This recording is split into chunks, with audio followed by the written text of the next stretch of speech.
Good morning. আচ্ছা, তোমরা আগের দিন ক্লাসে শিখেছিলে না রৈখিক সমীকরণ শিখেছিলে, তাই না? বা রৈখিক সহসমীকরণ শিখেছিলে। কাকে বলি আমরা রৈখিক সহসমীকরণ? যেমন ধরো, তুমি যদি ধরো একটা দোকানে গেছো, সেখানে একটা পেন কিনেছো আর একটি খাতা কিনেছো। আমি ধরে নিলাম একটি পেনের দাম হচ্ছে X টাকা এবং একটি খাতার দাম হচ্ছে Y টাকা। দুটো মিলিয়ে তোমার কাছে যে দোকানদার সে নিল ধরো 20 টাকা। এবার তুমি এখান থেকে বুঝতে পারলে না যে একটি পেনের দাম কত, একটি খাতার দাম কত। আবার ধরো তুমি দুটি পেন কিনেছো এবং তিনটি খাতা কিনেছো, তার দাম নিল 45। এইরকম এই যে দুটি সমীকরণ, যখন দুটি বা তার বেশি সমীকরণ যেখানে একই রকম চলক থাকবে, এখানে চলককে এক্স আর ওয়াই, এই এক্স আর ওয়াই একই চলকযুক্ত দুই বা ততোধিক যে সমীকরণ, তাদেরকে আমরা কি বলি? রৈখিক সহসমীকরণ, তাই না? তাহলে রৈখিক কেন বলি তোমরা জানো? রৈখিক বলি কারণ এদের ঘাতটা কত? এক্স এর ঘাত 1, ওয়াই এর ঘাতও 1, তাই এদেরকে আমরা বলি রৈখিক সহসমীকরণ। আচ্ছা, এই যে আমি রৈখিক সহসমীকরণগুলি লিখলাম, এদের কি আমরা সবসময় সমাধান পাবো, নাকি পেলে কিরকম থাকবে বা না থাকবে, সেটি হচ্ছে আমাদের আলোচনার বিষয়। তাহলে আজকে আমাদের আলোচ্য বিষয় হচ্ছে এই যে রৈখিক সহসমীকরণের সমাধান যোগ্যতা। কেমন? রৈখিক সহসমীকরণের সমাধান যোগ্যতা আমরা যাচাই করব।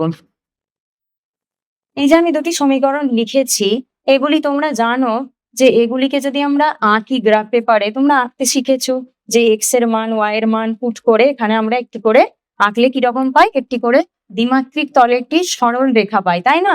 ধরো এই যে 1 নম্বরটা যদি আমি ছবি আঁকি, ধরো এটি একটি এরকম সরল রেখা হলো, আমি ধরে নিলাম।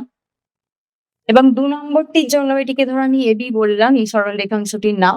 এবং 2 নম্বরটিকে আমি যদি আঁকি, সেটি ধরো এইরকম হলো। অর্থাৎ এই যে দুটি সমীকরণের জন্য আমরা দুটি সরল রেখা পাবো। আচ্ছা বলো তো, এই যে আমরা যখন দুটি সরল রেখা পাবো, সেই সরল রেখা দুটির কত রকম কন্ডিশন হতে পারে? এই যে এখানে কি দেখতে পাচ্ছ, এখানে এরা একটি বিন্দুতে ছেদ করেছে, তাই না? একটি বিন্দুতে ছেদ করেছে। আচ্ছা, এরকমও তো হতে পারে, একটি সরল রেখা আঁকলাম, আবার একটি সরল রেখা আঁকলাম, দেখলাম একটি অপরটির উপরে সমাপতিত হয়ে গেল, এটিও একটি কেস হতে পারে। আরেকটি কি হতে পারে? একটি সরল রেখা আরেকটির সাথে সম্পূর্ণরূপে সমান্তরাল হতে পারে, যারা কখনোই একে অপরকে ছেদ করবে না। এখানে কটি বিন্দুতে ছেদ করেছে? একটি। এখানে অসংখ্য, এখানে কোনো বিন্দুতে ছেদ করেনি। আচ্ছা, তোমরা বলতে পারবে এর বাইরে আর কোনো কন্ডিশন হতে পারে কি? হতে পারে না। দুটি সরলরেখার মধ্যে এই তিনটি কন্ডিশনই হতে পারে। আচ্ছা, এই যে ছেদ করলো মানে কি? এখানে একটা স্থানাঙ্ক পাবো। ধরো এখানে স্থানাঙ্কটা পেলাম 5 আর ধরো 15। আমি ধরে নিচ্ছি এই সমীকরণ দুটির জন্য আমি এই স্থানাঙ্কটা পেলাম। আমি বলছি যে এই স্থানাঙ্কটা, অর্থাৎ এখানে এক্স এর মান পেয়েছি 5 এবং ওয়াই এর মান পেয়েছি 15। তো এই মানটা হচ্ছে, বা আমি একটু হয়তো ক্যালকুলেশনে ভুল করেছি, এটা হয়তো এক্স এর মানটা হবে 15 আর এটা 5। কেমন? তো এই যে আমি এটা পেলাম, এটা কি হতে পারে? এটাকে আমি বলছি এই সমীকরণটির সমাধান। কিভাবে বুঝবে সমাধান? এই মান দুটো তুমি এখানে বসিয়ে দাও, দেখবে এই দুটো সমীকরণ কি একই সাথে স্যাটিসফাই করছে, দুটিকেই স্যাটিসফাই করবে, তখন আমরা বলবো কিন্তু সমাধান, তার আগে নয়। এবার তুমি বলবে যে তাহলে অন্য বিন্দুগুলো নয় কেন?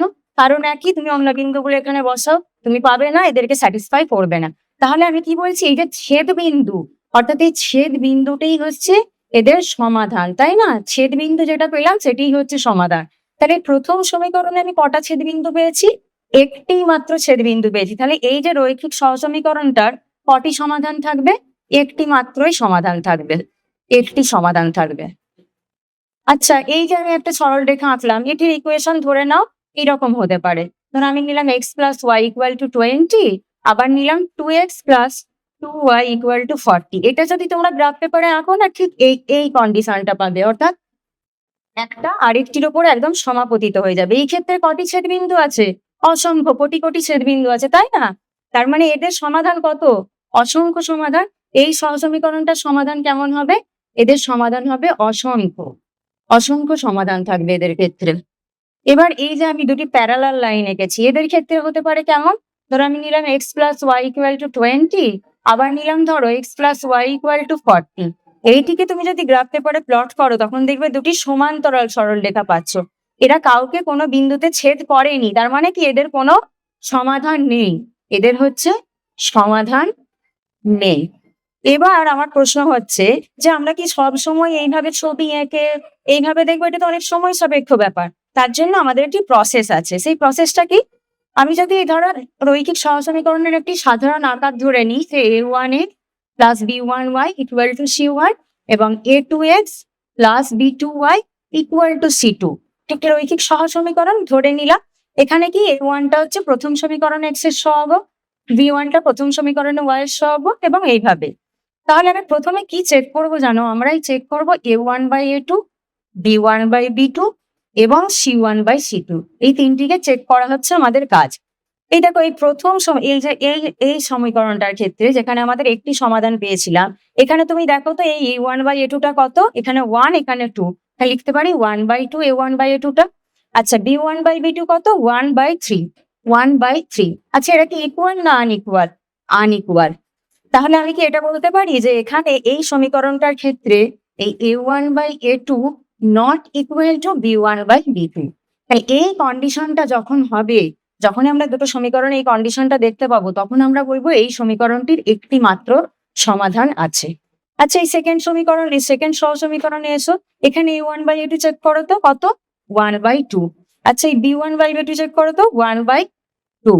যে c1/c2 20/40, এটাকেও যদি আমি কাটাকুটি করি কত পাবো? এটাও দেখো 1/2। তাহলে তিনটে কি হয়ে গেল? তিনটি হয়ে গেল একদম সমান। তাহলে আমি এখানে লিখতে পারি যে এখানে এই সমীকরণের ক্ষেত্রে a1/a2 equal to b1/b2 equal to c1/c2।